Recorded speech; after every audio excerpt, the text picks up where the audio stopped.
Hagajing ka UEFA Nation League hapring ka Sweden Persia ka Estonia.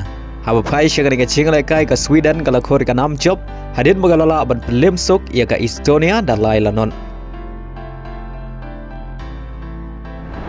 Hagajing ka hapring ka Croatia Persia ka Poland.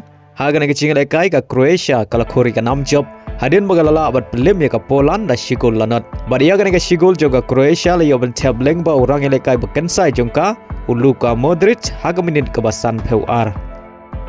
Hagajing lekai hapring ka Switzerland Persia ka Spain.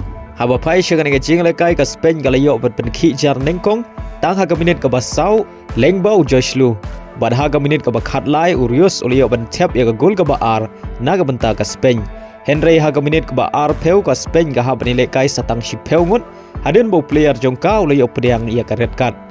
Bad hagaminit kebasau peu wei ka Switzerland kaliyo ban Thep ya ka shigol jongka lengbau amdoni. Badai haga kelamit kata haga minit ka banyau pinyau Urius liyo ban Thep ya ka gol ka baar ka jongu bar ka balai naga benta ka Spain.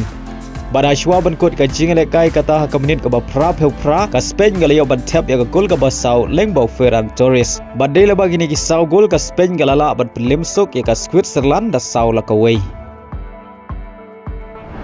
Hagawai par kacing lekai Nation League hapring ka region Cristiano Ronaldo ke Portugal Persia ke Scotland.